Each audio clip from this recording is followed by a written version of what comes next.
Hey, this is Jamie from CapsuleComputers.com, and today I have another CC Indie Spotlight.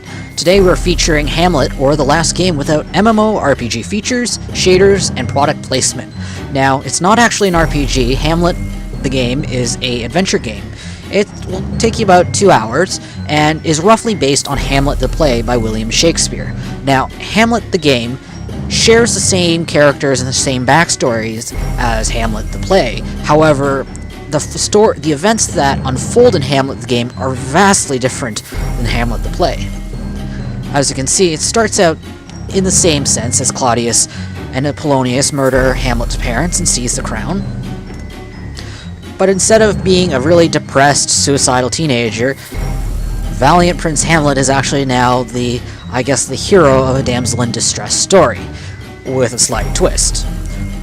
Our valiant Prince Hamlet is now incapacitated or possibly dead due to a time traveler landing on his head.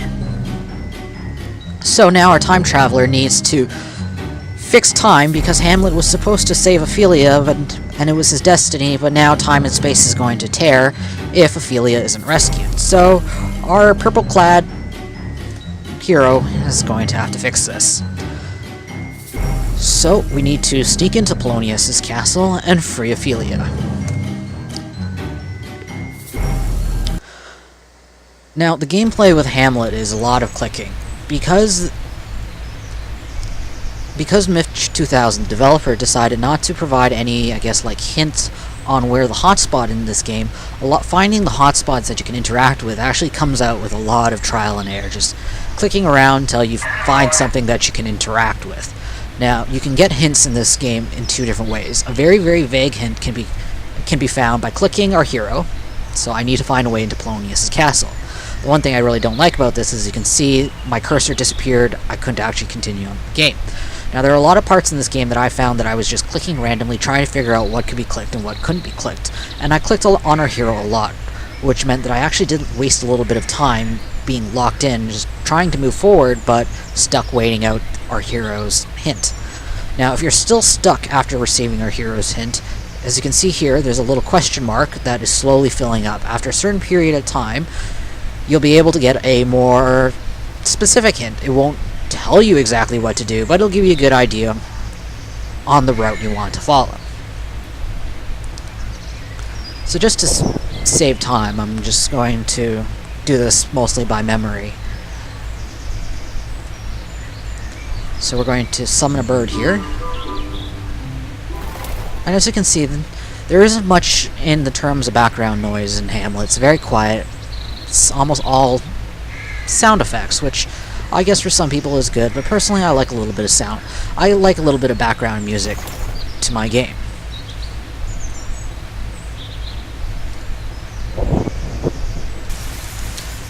So, the puzzles are a bit logic-based, so obviously once I start the rain, the flower blooms, and once the flower blooms, I click that, we get a seed. So, we're not going to get through the front door, so we're going to have to find another way in.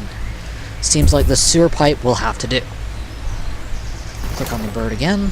We're going to need to figure out a way into the sewer pipe. So we're going to use this magical seed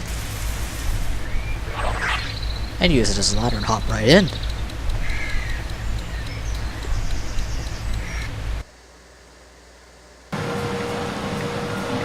Alright, now we have arrived into the next spot. This is definitely interactable. And I guess we'll need to move this out of the way. So we're just going to have to find one of these hooks that will pull us out. Here we go. And on we go.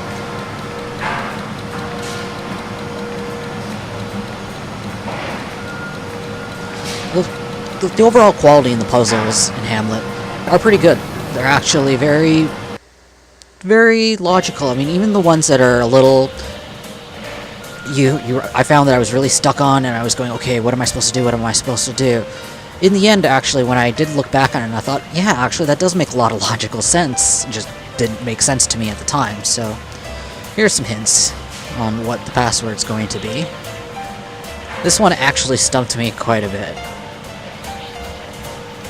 This one's actually extremely literal in its instructions. When it says enter password, it actually wants you to enter password.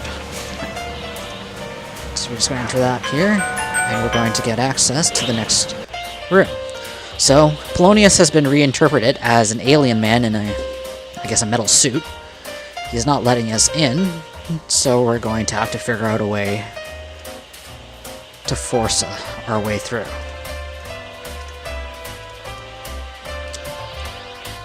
Oh, here we go. We got our spider.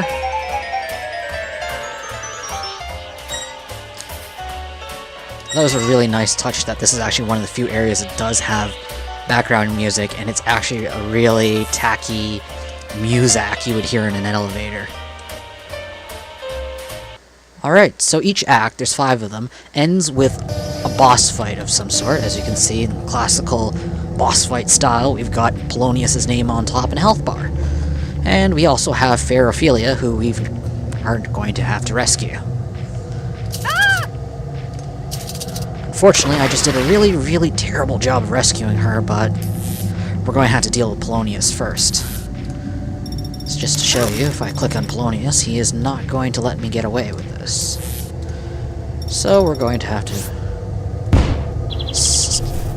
sick his own weapons on him, and just electrocute him that way. So that wraps up Act 1. There is 5 acts. If you wanted to learn more about Hamlet, you can scroll on down. In the comments, I've got a link to the review of Hamlet. So, this is all for this episode of CC Indie Spotlight. I'll catch you on our next episode. I'll see you later.